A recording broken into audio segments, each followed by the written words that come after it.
nowadays the whole craze behind the color is to have flat. Do you guys know what flat colors are? It's pretty much just no shadows, nothing. It's just plain.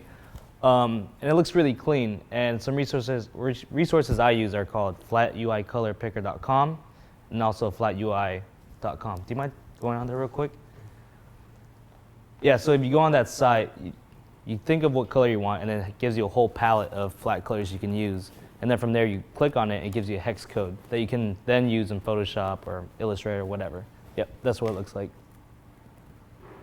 And then let's say we pick this, it tells you. Yep. Oh, okay, it's just like a paint wall. Yeah. Huh, that's cool. Mm-hmm.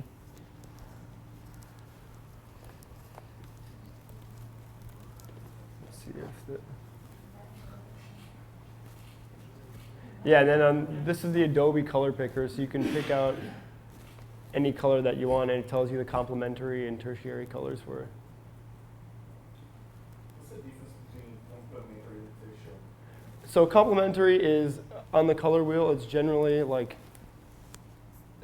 on opposite sides, and then the third color is I don't know how they mathematically figure it out, but it's like a third color that falls in the same hue and vibrance.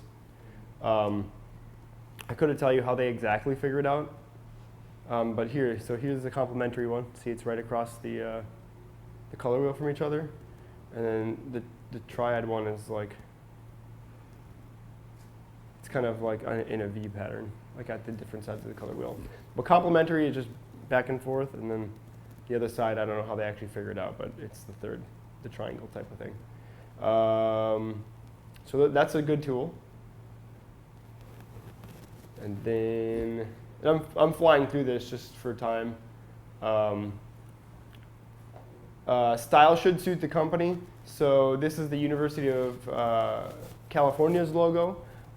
It feels authoritative. It's an emblem. They can put it on stuff.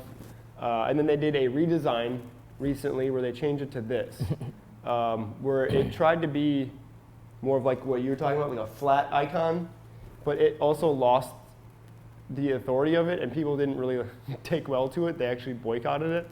I mean, it's not terrible, but it also doesn't really give me University of California. The U is kind of there, but it's hard to see, and the C also is kind of not really there. They could have done a better job. And it doesn't really fit like a high-class university feel to me. So this is also another one. These are two different food things. They're both food and wine festivals. Does anyone know what this top one says?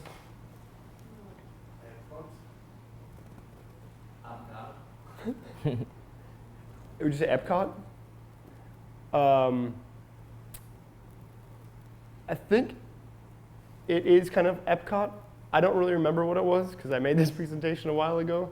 But the point being is that you need to make sure that your brand is easy to read. So the top one is confusing. There's 3 different fonts going on. The images are not clear at all on the lettering compared to this one where they have, you can see that this is a fork. It's also bottles of wine. It's a great example of a good logo. And it's got the same font on all 3 levels. So you want to make sure that your typography is consistent and readable. That Epcot then just bothers me so much. So summary is balance, size matters, clever use of color, design that suits your company, and typography. And then usually we make logos, but we're not going to go into that today.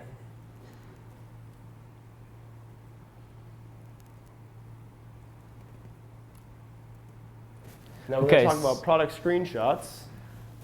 Yeah, so obviously this is a part of your website where you show, you show not tell, you show how your product works. And for this, I recommend, like I mentioned earlier, using Invision. And I just want to show you guys what it looks like real quick.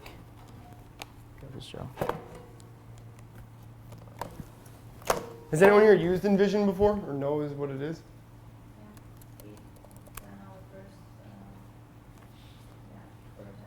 Yeah, it's a rapid prototyping tool that lets you take screenshots Whoa. and string them together in a way that it makes it look like a real app, and then you can actually download it onto your phone. So if you go to an investor and you don't actually have something made yet, you can show them your product and have them understand it without actually having the product built. Right. Yeah, Invision. Yeah, so it's this is called what it looks like. Invision.com. I think you do web pages as well. Yeah, you can do web pages as Yeah. well. So my designer used this, and what he did is he uploaded every single screen for our app here.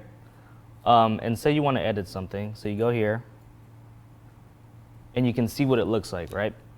It looks and feels just like a real app, and here you can set different points for when you click and have it connect to a different screen. So here, my designer had it link up to, let's see, the navigation bar, right? So let's go here, and bam, it takes me to the navigation bar. And you could do different transitions as well. And like I said, you can click around, it feels just like the real thing.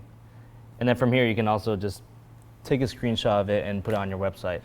Also, another way you can make a screenshot is, a lot of times there's templates online. So say you're building an iPhone app, they essentially have this thing here, and it looks like this. What you do is you click on this right here, it takes you to this screen, and then from here I can take this screenshot that my designer gave me, drag it on over, put it there, press save, and then there it is. I just saved this as a PNG and then add it to my website. And no. That's what our designer used for the last prototype that we made. Mm-hmm. And that worked pretty well. I think it gave a bit more flexibility than Invision. Oh, really? Okay. It's called Principle. Is it free? I'm not sure. I think so. But I have to check. Okay. You guys can also try out Adobe. They just released, like last year towards the end, Adobe XD. And it puts like Invision as well as like Sketch together. And it's super cool, just like designing apps on there. You can hook it up to your phone to the computer, and whatever changes you make on the actual computer will reflect on the phone right away, so you can play around with the designs immediately. Right. So yeah, once you save that, there it is.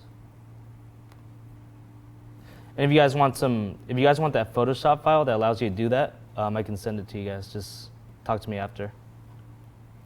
Cool.